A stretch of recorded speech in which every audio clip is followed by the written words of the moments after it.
Oke, salam kawan, ucapkan terima kasih banyak karena bersama saya di channel saya ini. Dan salam kawan di luar sana senantiasa sehat seperti biasa ya.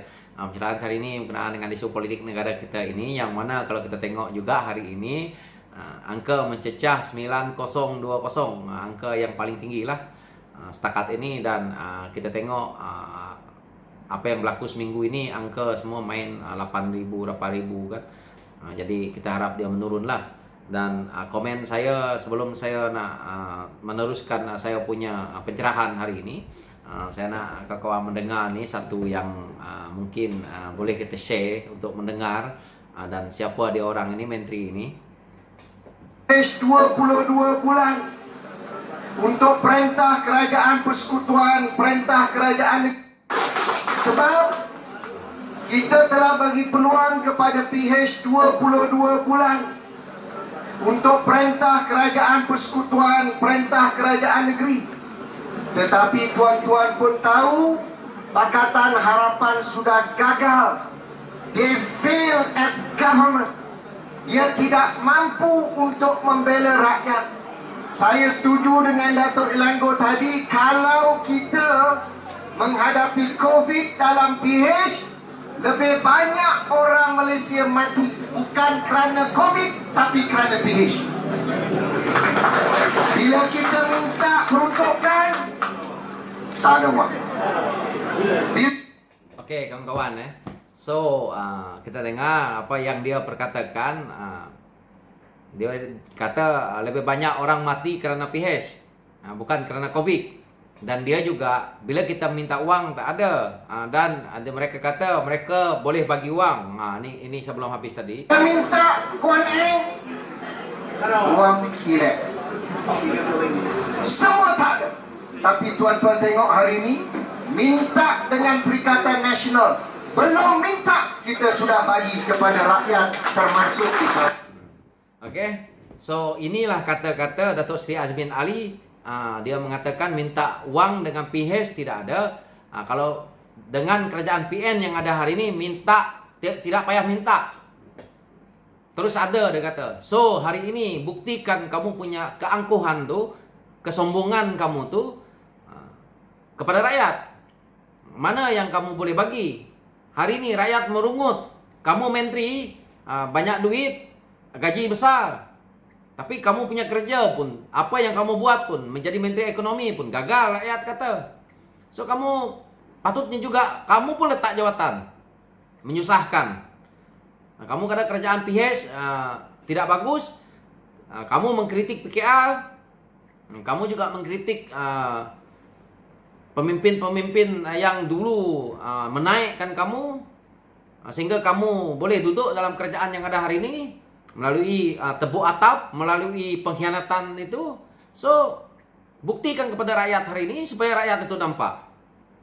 Dulu kamu nak sangat menceritakan bahawa lebih baik kalau kerajaan PH memerintah lagi lama, rakyat akan mati kerana PH, bukan kerana COVID. Hari ini 9020, menteri, kerajaan kamu sudah gagal. Waktu PH memerintah dulu tak ada macam ni. Angka kematian pun dah banyak. Apa yang kamu cerita ni? Yang kamu cerita dulu, belum rakyat minta dah bagi. Mana duitnya? KWSP pun rakyat nak keluar pun susah. Inilah sikap pembohong kamu menjadi wakil rakyat. Lepas ni rakyat yang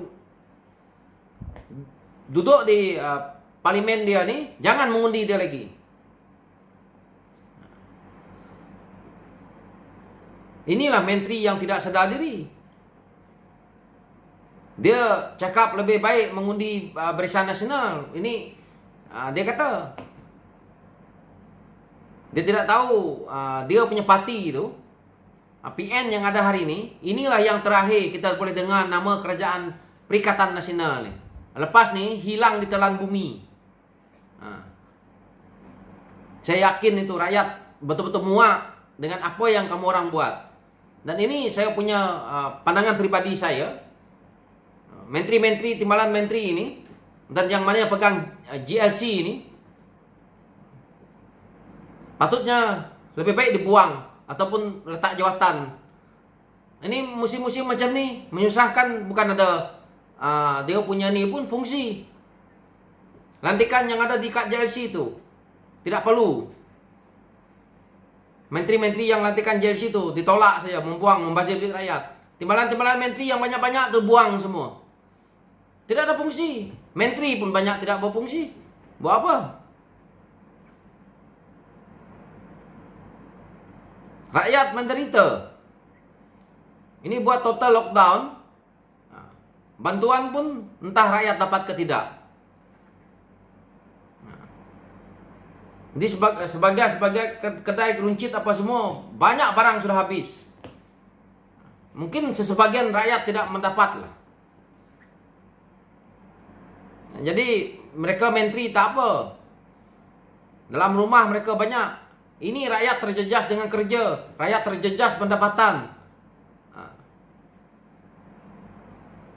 Rakyat yang dah kahwin, yang punya anak, anak sekolah, anak yang nak makan apa semua, mereka nak dapat duit dari mana-mana. Belum lagi cerita anak Malaysia ni yang merantau di dalam negara ini sendiri, yang tersangkut di negeri sebelah sana, sebelah sini. Anak-anak Sabah Sarawak yang tersangkut di Semenanjung, anak Semenanjung tersangkut di Sabah Sarawak. Mereka menteri ini sedap lah. Itulah satu kebohongan yang dia dah buat. Hari ini Tuhan nak tunjuk, menjelma lah apa yang dia katakan. Kalau kita rakyat nak setuju dengan dia punya kata tu, inilah dia kata, lebih baik mati kerana COVID, jangan mati kerana PHS. So hari ini benda tu dah berlaku. Kita rakyat nak terima ke apa yang dia punya cerita ni? Inilah menteri kita yang ada ni.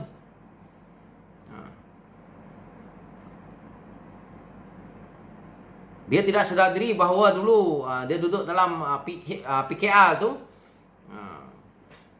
Kalau tidak dia duduk dalam PKR tu, orang pun tak tahu dia.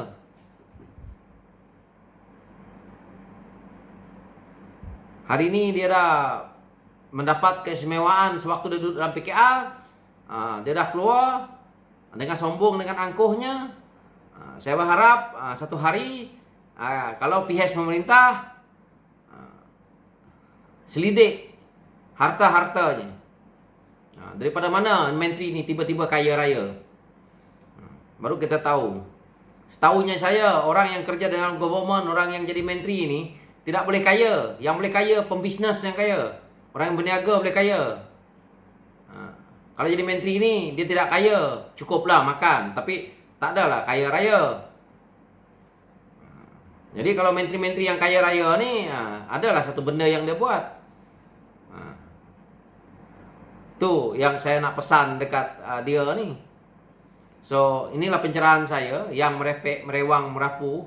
Tapi saya lepaskan geram kerana kalau saya ingat kata-kata dia itu bikin saya sakit hati. Kerana hari ini angka 9020 dah semakin tinggi. Bayangkan kalau satu bulan macam ni,